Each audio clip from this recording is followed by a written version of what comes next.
देवता की पुत्री पीपल के पेड़ की परिक्रमा लगा के और ये मन्नत मांग के गई थी। माता बहनों ध्यान से सुनो, हेलो, सबसे पीछे वाली जी, हाँ ध्यान से सुनो।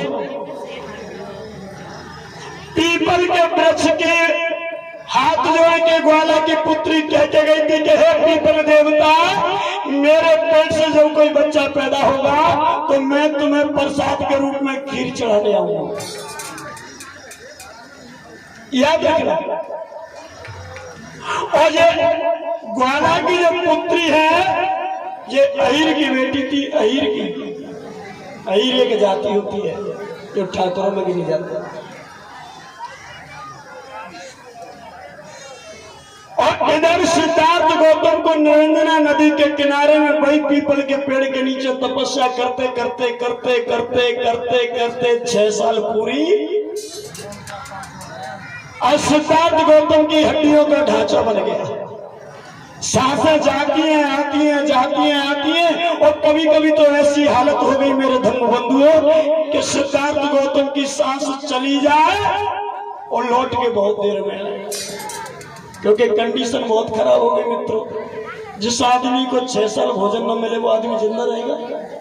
लेकिन सिद्धार्थ गौतम को 6 साल तक अन्न का दाना नहीं मिला, फिर ये जिंदे कैसे रहे? इन्होंने वायु का भक्षण किया, पेड़ के पत्ते खाए, पेड़ में से फूल खाए, फल खाए, छाल खाई, तने खाए। और एक समय ऐसा आ गया मेरे भाई बहनों कि सिद्धार्थ गौतम ने खाना पीना बिल्कुल त्याग दिया है।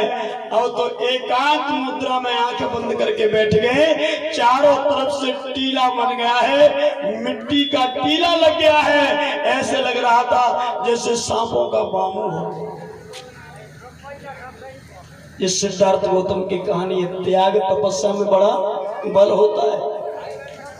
अगर हम कह दें कि 3 दिन भूखे रह ले, ये दद्दा 1 रात भूखे रह ले, नींद नहीं आएगी? आ जाएगी? कौए आए कि नहीं आए, लेकिन मुझे नहीं आता। बेटा सीधे बैठो, आगे की लाइन में ध्यान रखा करो। और फिर ये कैमरा भी चलता है बेटी।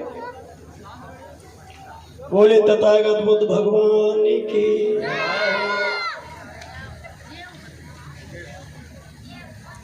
और आप तो थोड़े हिल लेते हो, चिक लेते हो, पैर सीधे उल्टे कर लेते हो, चले भी जाते हो, आ भी जाते हो। मुझे देखो, मैं एक बार बैठ गया तो नट बोल्ट टाइट हो जाते हैं। ना हिलने का, ना चिकने का, ना पालते खोलने का, ना जाने का, ना आने का। और तुम बैठे रहो 5 बजे तक ऐसे बैठा रहो। क्या है? आप लोगों का सहयोग तो है। चले इधर लड़का पैदा हुआ ग्वालिन को। ग्वालिन ने कहा कि ओरी मेरी दासी पूर्णा, नाम था पूर्णा, हाँ मैया, कि जा मेरे बच्चा पैदा हो गया है तो कि पीपल की सफाई करके आ जा। आज हम पीपल देवता को खीर खिलाएंगे। बच्चा थोड़ा बड़ा हो गया था कुछ दिनों के बाद।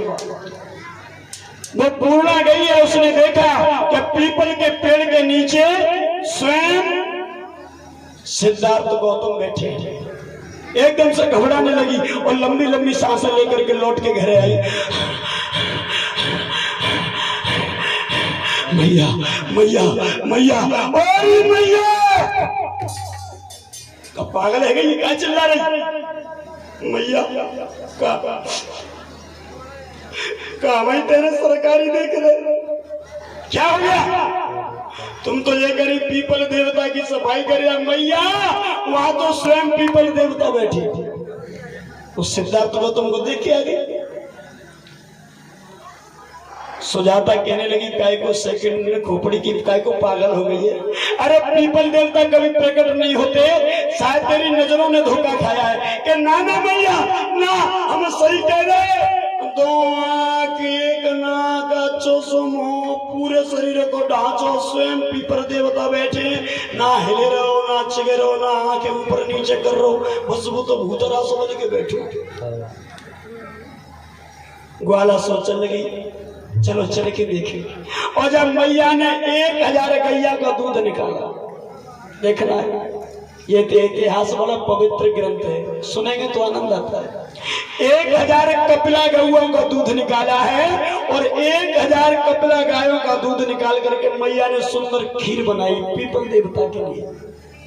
और खीर बना करके आप लोगों के दिमाग में एक प्रश्न चिन्ह लग रहा होगा कि गुरुजी एक बात बताओ, 1000 गैया को दूध अगर 1-1 लीटर देंगे तो 1000 लीटर रह जाएगा।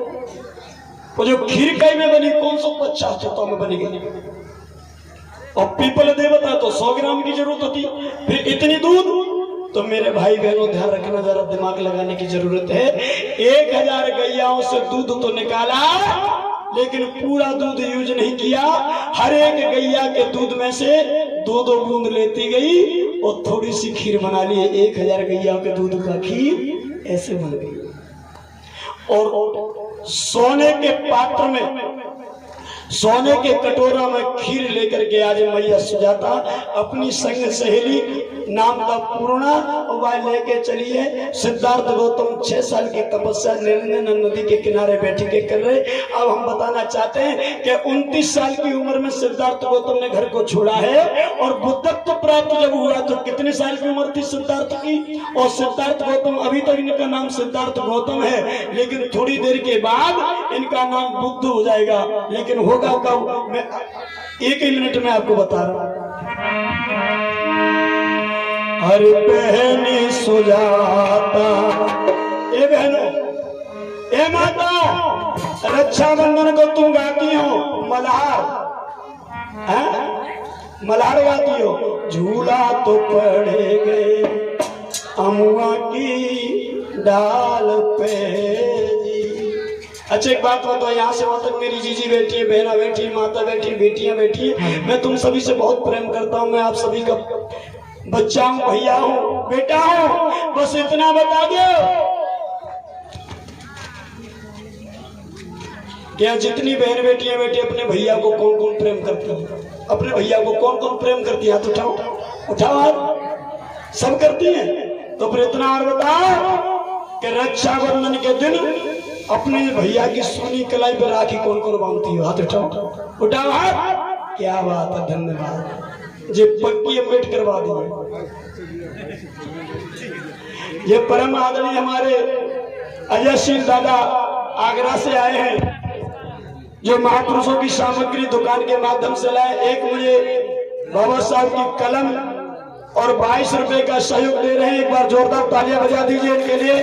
हर एक मेरी गाथा में, हर एक कथा में, हर एक प्रोग्राम में जाते हैं, आगरा से आते हैं, अपनी पत्नी को साथ लाते हैं। अम्मा बैठी है सामने, माता जी वो भी आती हैं। और याद रखना, ये सामग्री यहाँ लाए हैं तो इससे इनका परिवार भी चलता है, और दूसरा आपको आपके घर बैठे हमारे महापुरुषों का इतिहास उपलब्ध हो जाता है। वरना पूरे सबलकम घूमेइयो, वो 1000 ले जाइयो और फिर बाबा साहब की कलम किसी दुकान पर मिलने वाली नहीं है।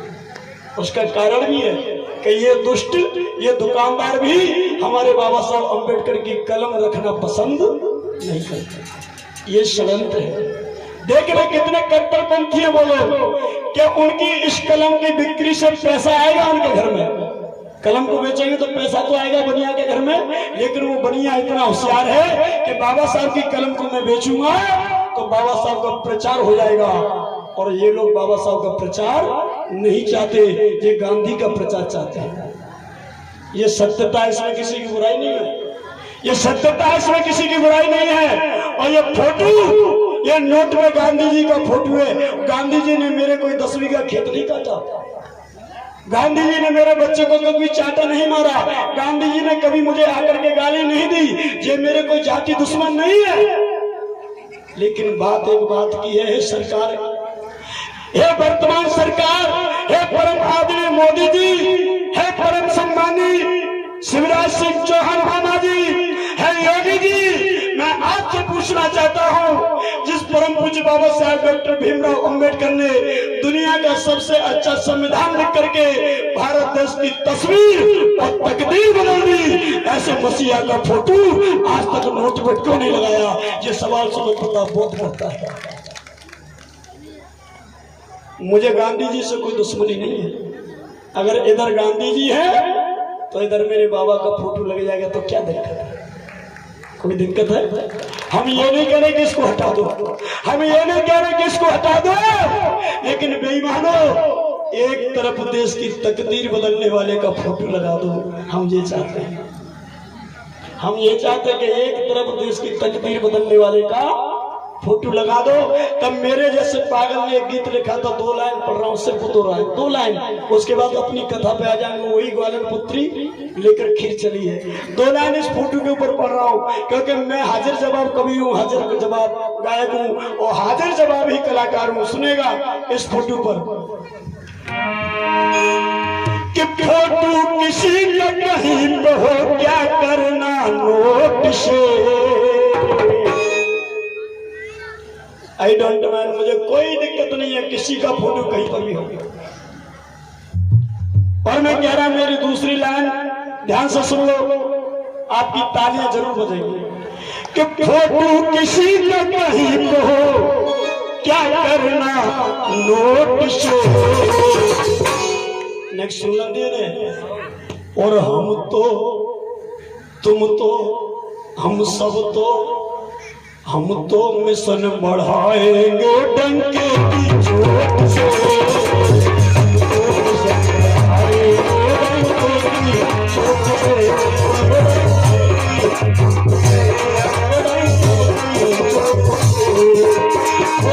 किसी में कहीं पहुंचा करना नोट से, किसी का कहीं पहुंचा करना नोट से। तो मिशन बढ़ाएंगे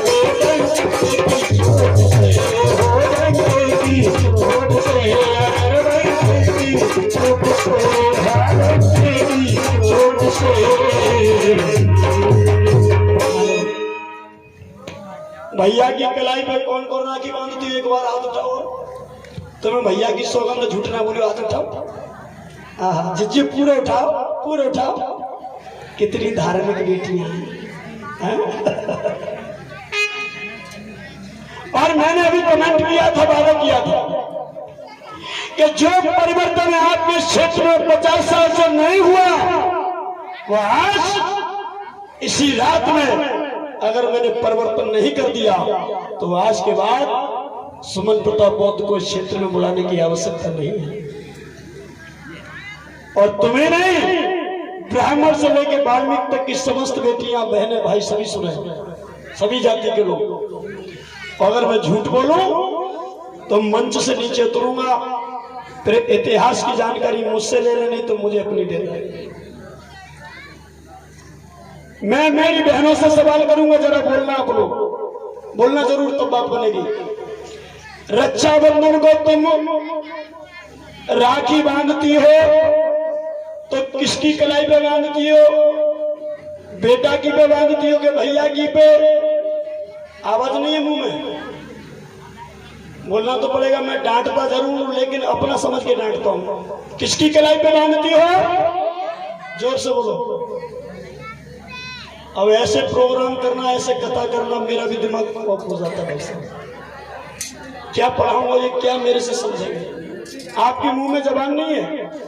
कौन की कलाई पे राखी बांधती हो? जोर से बोलो।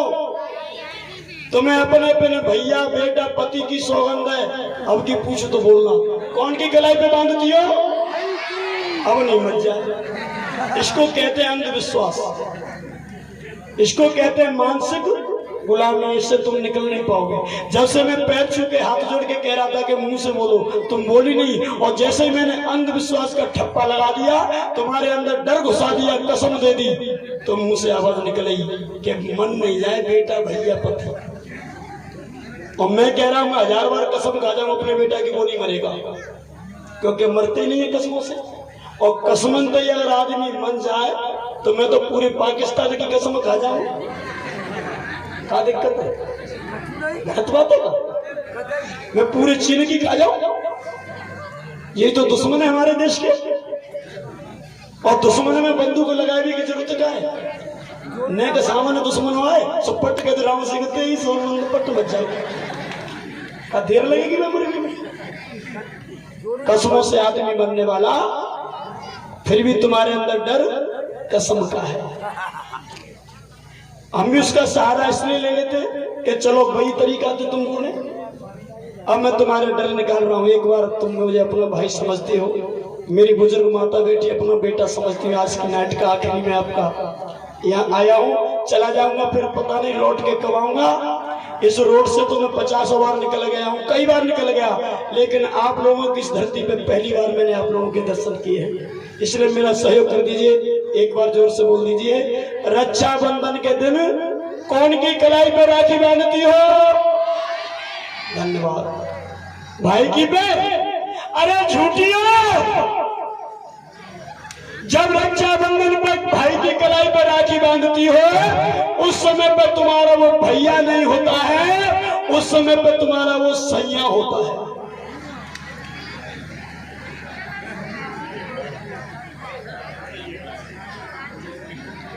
मारे चप्पल कोई थे नहीं, मारो जूता फेंक के मारो कि भजा भजा कथावाचक है का बकी रहो। बेटा हेलो प्लीज,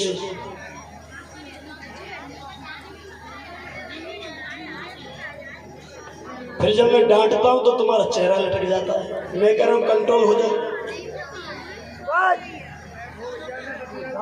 हाँ, जिस समय पर तुम भैया की कलाई पर राखी बांधती हो मेरी बहन बेटियों, यकीनन उस समय पर तुम्हारा वो भैया नहीं होता है। उस समय पर जिस समय पर वो राखी बंधती है उसकी कलाई पे, उस समय पर वो भैया तुम्हारे पति का रूप ले लेता है। लेकिन प्रत्यक्षम किम प्रमाणम, प्रत्यक्ष के लिए प्रमाण की जरूरत नहीं होती। अरे मूर्ख प्राणी सुमन चौधरी, बता तूने पूरे भारत देश की संस्कृति को आज ललकारा है। ये कई वर्षों से पवित्र भाई बहन का रिश्ता चला रहा है, तूने उस पर दाग लगा दिया, तूने उसको तार तार कर दिया। जो बहनें अपने भैया को भैया कहती है, तूने आज रक्षाबंधन के दिन उस समय को तुमने उस बहनों के पति बता दिया। तू कैसा कथावाचक है? तो सुनो, सर्व समाज के लोग सुनो, मैंने पहले कहा कि मैं बुराई किसी की नहीं करता, इतिहास बताने का काम करता हूं। मानना नहीं मानना तुम्हारी मर्जी है, कहना सुनना मेरी अर्जी है।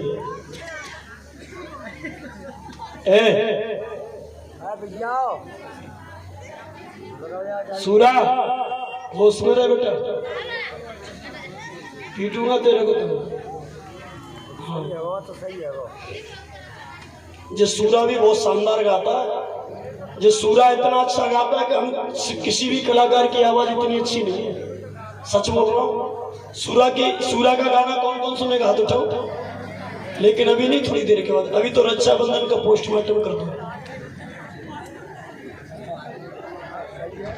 इतिहास में लिखा है, मैंने नहीं लिखा, इतिहास में लिखा है कि भगवान इंद्र स्वर्ग के राजा थे। कहां के थे? स्वर्ग के। और इंद्र की पत्नी का नाम था इंद्राणी।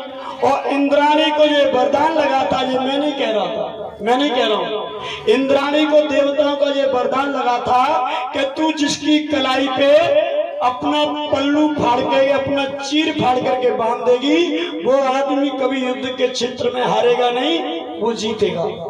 ये इंद्राणी को वरदान था। इंद्र जा रहे थे युद्ध को। और देखना माताओं कि ये रक्षाबंधन कहां से आया। इंद्र जा रहे थे युद्ध करने के लिए, इंद्राणी उसकी पत्नी थी, पत्नी पीछे से आई और हाथ के इशारा करके कहने लगी, ठहरिए महाराज, रुक जाइए। इंद्र रुक गए। बोलो प्रिय, क्या बात है? महाराज तुम युद्ध करने के लिए जा रहे हो? हाँ। तो कोई भी पत्नी नहीं चाहती कि मेरा पति युद्ध के क्षेत्र में हार के आए। तो तू क्या कर देगी? जीतूंगा तो मैं जीतूंगा, हारूंगा तो मैं हारूंगा। तू इसमें बीच में क्या कर सकती है कि नहीं महाराज, मेरे पास वो शक्ति है कि तुम्हें दुनिया में कोई भी ताकत हरा नहीं सकती, तुम जीत के आओगे। इंद्र ने कहा कि मेरी प्रिय, बता मेरी प्यारी, वो कौन सा तरीका है जिससे मैं युद्ध को जीत के आऊं? और हर आदमी चाहता है कि मैं युद्ध के मैदान में जीतूं चुनाव के मैदान में, जीतूं सरपंची में, जीत हासिल करूं, विधायक मैं बनूं, चाहे 50 लड़ रहे हो, 50 में हो, कहते सीट में ही निकलेंगे, कहते और निकलते को एक की। याद रखना, इंद्राणी ने कहा ठहरिए महाराज, अपना हाथ बढ़ाइए। इंद्र ने अपना हाथ बढ़ा दिया। अब ध्यान से सुनना, इंद्र ने अपना हाथ बढ़ा दिया।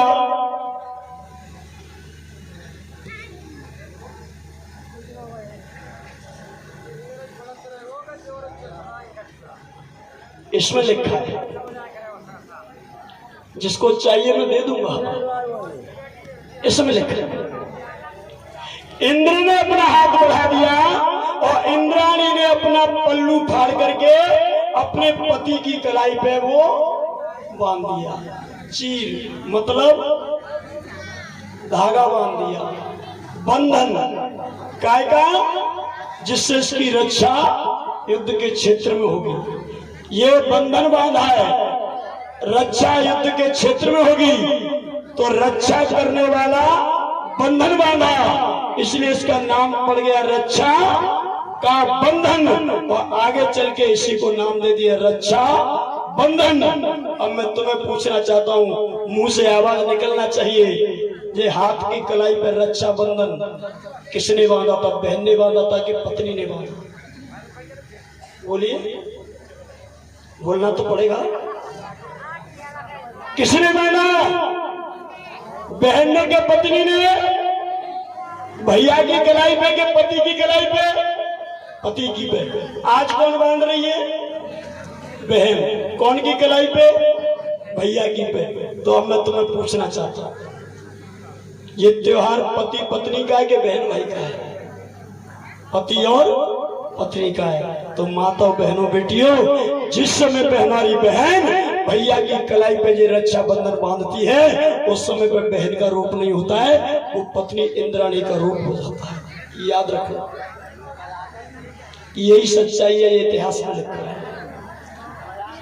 अब मैं यहाँ से बातें पूछना चाहता हूँ, मेरी बहनों मेरे भाइयों, सच्चाई को स्वीकार करना सीख लो। अगर बाबा साहब के अनुयायी हो तो ये कथा सफल होगी, तो ही आपका पैसा सार्थक लगेगा। नहीं तो पैसे को बहाते रहो, भंडारे करते रहो, परिवार में और समाज में परिवर्तन आने वाला नहीं है। यहाँ से वहां तक मेरी बहन बेटी हाथ उठा के अब बता देना मेरे को, आज के बाद रक्षाबंधन के दिन कौन कौन बहन अपने भैया की पत्नी बनेगी? 1 मिनट के लिए। क्या हो गया? अभी तक तो खूब बनी थी, अभी तक तो खूब बनी थी, क्योंकि अभी तक तुम्हें कोई बताने वाला नहीं आया, इसलिए बनी थी। क्योंकि मैंने भी 15 साल 20 साल पहले अपनी बहनों से राखी सुमन प्रताप बौद्ध ने भी बंधवाई थी, क्योंकि तब मुझे भी किसी ने बताया नहीं। जब मैंने खुद इसको स्टडी किया, इसको खुद पढ़ा, डीपली स्टडी किया, तो मैं खुद समझ गया कि सुमन चौधरी तू क्यों पागल हो गया है। ये बंधन, ये रक्षा बंधन बहन और भाई का नहीं, पति और पत्नी का है। मैंने उसी समय पे छोड़ दिया। मैंने बहनों से कह दिया कि रोजाना आओ और जाओ, साड़ी ले लो, कपड़े ले लो, जितना बनेगा अपनी विदाई ले लो, लेकिन मेरी बहनों कभी भी भूलकर अपने भैया की कलाई के लिए राखी मत लाना। मेरी बहनों को 15-20 साल हो गए, आज तक वो मेरी कलाई पे राखी बांधने के लिए नहीं आई। आज तक मेरा पुत्र 11 साल का हो गया, मेरी 4 बेटियां हैं, चारों बेटियों ने जन्म ले लिया, पुत्र ने जन्म ले लिया, आज तक मेरे बच्चे की कलाई पे राखी नहीं बंधी। क्या बेटा जिंदा नहीं है? क्या मेरी बहन बेटियां जिंदी नहीं है? सब जिंदी है। तो मैं चाहता हूँ बाबा साहब के सच्चे अनुयायी, सच्चे बेटे हैं, तो बाबा साहब के बताए हुए रास्ते पे चलना हमें जरूर पड़ेगा, चलना पड़ेगा। तो बताइए, आज के बाद भैया की कलाई पे राखी बांधकर पत्नी का रूप कोई लेगी नहीं? तो फिर ईमानदारी से हाथ उठा के कह दो कि आज के बाद रक्षाबंधन पे हम अपने भैया की कलाई पे राखी नहीं। कौन कौन नहीं बांधोगी? हाथ उठाओ, हाथ उठाओ सभी, हिम्मत करके उठाओ, हिम्मत करके उठाओ, और हिम्मत करो, और हिम्मत करो। अब बजाओ जोरदार तालियां सभी। इसको कहते हैं परिवर्तन। और बेईमानी मत करना। बेईमानी कैसी कि चलो जी कछु ना है रो, पत्नी तुम अपने पति की भैया के ले जाएंगे, 2 रुपया की राखी ले जाएंगे और 100 रुपया विदा में ले आएंगे। तुम ले तो आओगी लेकिन बाबा साहब की मेहनत का अपमान हो जाएगा। बाबा साहब ने 4 बच्चों की कुर्बानी देकर के हमें जो मोमेंट दिया है मेरी बेटियों बहनों, उसका सत्यानाश हो जाएगा। इसलिए आप लोगों के हाथ में है। और यहाँ कितने भैया बैठे हैं, अब भैया तुम्हारी भी बारी है। कितने ऐसे भाई हैं जो रक्षाबंधन को अपनी बहन को पत्नी बनाएंगे? बनाओ नहीं तो हाथ उठा के कहो कि आज के बाद हम राखी नहीं बंधवाएंगे। हाथ उठाइए हिम्मत करके। तो जीजियो तुम ले हुई तो जो बंधवाएंगे नहीं। अब बजाओ जोरदार तालियां। और ये दोनों तरफ मजबूत काम हो गया। बोले बुद्ध भगवान की। और सबसे कह रहा हूं मेरा यहाँ आना भी सार्थक। ये तो एक है, ये तो एक ही बीमारी है, ऐसी अनेकों बीमारियां हैं। अभी यहाँ पर मेरी बेटियां बहनें बैठी होंगी करवा चौथ वाली। बजा जोरदार तालियां, तुम्हारी जीवों को ढीला होने से बचा दो। करवा चौथ रहती हो कि नहीं? कौन कौन रहती है? रात उठा दो। अभी तो हन्ना ही करेंगी, हवाले में कसम दे दे वो तो बीमारी ऐसा हो जाएगी। चलिए मैं बता रहा हूँ, ठहरिए। मैंने कहा कि 3 बजे तक कार्यक्रम का आनंद लीजिए। अब झांकी भी तैयार है। बीच में से भैया कमेटी के 2-4 लोग बीच में से रास्ता खाली करवा दीजिए। हाँ 5 फुट की रास्ता बनवा दिए। बहन जी तुम थोड़ा इधर खिसक जाओ।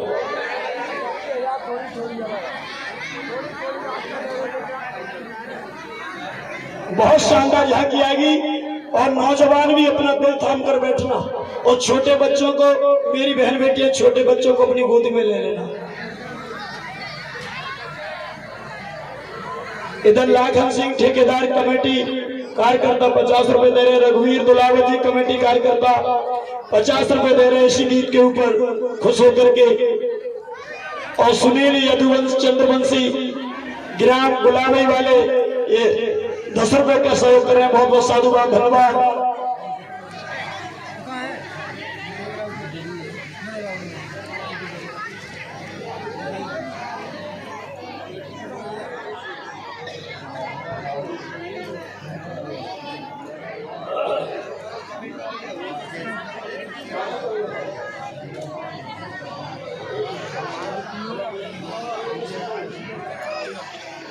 आप टेंशन मत करिए। मैंने अगर बोला है कि सूरा का भजन सुनवाऊंगा तो सुनवाऊंगा।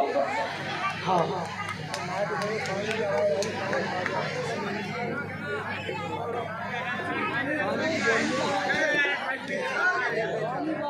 आपके पास आप मुझे समझ कर ले गए थे, रस पिलाया था,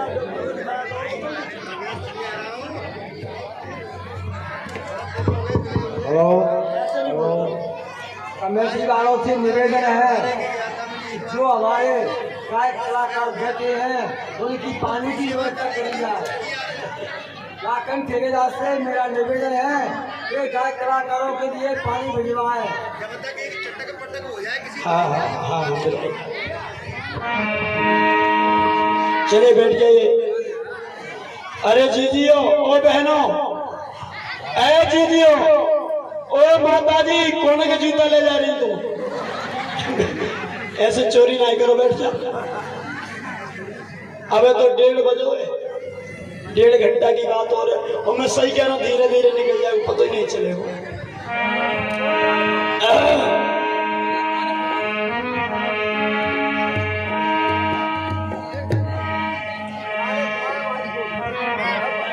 बहन सुजाता मगन भई चले गई।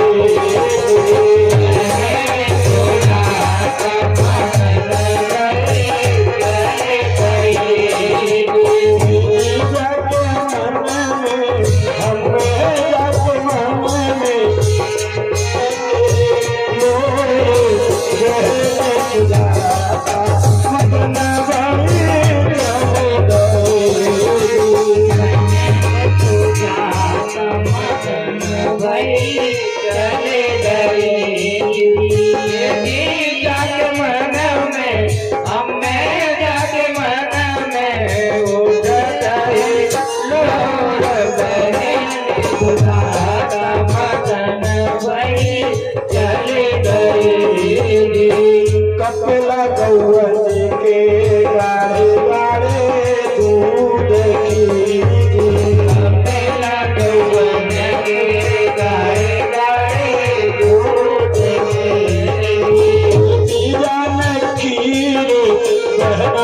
भगवान खीर बनाई तत्काल बहन सुजाता चली गई सुजाता मदन भई चली गई। और कुछ देर के बाद निरंजना नदी के किनारे सुजाता ग्वाला पुत्री सुजाता अपनी सहेली पूर्णा को लेकर के आई है। कपला गैयाओं के गाढ़े गाढ़े दूध की खीर एक सोने के पात्र में लेके आई, सोने के बर्तन में लाई। इधर सिद्धार्थ गौतम उस बटके वृक्ष के नीचे आसन लगा के बैठे और मैया ने चारों तरफ से पत्ता हटवा दिए, सफाई करवा दी है और 5 परिक्रमा देकर के सिद्धार्थ गौतम के आज मैया सामने बैठ गई और इस तरह से हाथ में ले लिया कटोरा सोने का और चम्मच से लेकर के आज सिद्धार्थ गौतम के मुंह के अंदर वो खीर खिलाने लगी है। और जैसे ही खीर खिलाई मेरे भाइयों बहनों, एक खीर की चम्मच खिलाई, एक सिद्धार्थ गौतम के नेत्र खुल गए हैं। बोले बुद्ध भगवान की। दूसरी चम्मच खीर खिलाई, सिद्धार्थ गौतम की जो सांस धीरे धीरे चल रही थी वो सांस गति में आ गई है, सांसें भी थोड़ी थोड़ी अच्छे से चलने लगी है। जब तीसरी चम्मच खीर खिलाई, सिद्धार्थ गौतम के शरीर में ताकत आ गई। और जैसे चौथी चम्मच खीर खिलाने की सोची है जब लड़की ने, जब सुजाता ने, तो सिद्धार्थ गौतम ने लड़की का हाथ पकड़ लिया और कहने लगे नहीं बस। सिद्धार्थ गौतम ने कहा कि नहीं, अब नहीं खाएंगे। तो मैया जो है आज सुजाता लेकर के सोने की पात्र को जिसमें खीर रखी थी, सोने के कटोरा को लेकर के और सिद्धार्थ गौतम के हाथ में देकर के और पैर छू के वहां से चली गई है, अपनी दासी को ले गई है। और इधर क्या किया, हाँ यही बात, आप लोग भी नौजवान हो भैया, थोड़ा थोड़ा पीछे हट जाए कि यहाँ थोड़ी झांकी का कार्यक्रम इधर ही चलेगा, थोड़ा ज्यादा नहीं 2-3 फुट हट जाए और थोड़ा संभल के रहना। वो बंटी समझा देना उनको, ये ऊंची नीची जगह, ठीक है, ये जगह थोड़ी ऊंची नीचे, इसलिए वो झांकी का जो रूप है वो यहाँ थोड़ी परेशानी आएगी। हाँ, और जो सामने जो कैमरा चल रहा है जिसका भी है वो वहां से अपनी जगह चेंज कर लो, नहीं पता नहीं पर वो जो कैमरा सही जगह पे रहेगा कि नहीं। झांकी खतरनाक है भाई साहब, बाद में मत बोलना। और 6 साल भीषण तपस्या करने के बाद सुजाता लड़की ने खीर खिलाई। इस समय पर सिद्धार्थ गौतम की उम्र 35 साल की हो गई, 29 साल का घर छोड़ा है और 6 साल तपस्या की है, 29 और 6 मिलाकर 35 साल हो गए। और खीर खाने के बाद आज सिद्धार्थ गौतम को ये आभास हुआ है कि संसार में व्रत, सुनो माता बहनों, सिद्धार्थ गौतम भगवान बुद्ध ने कहा कि संसार में व्रत रहने से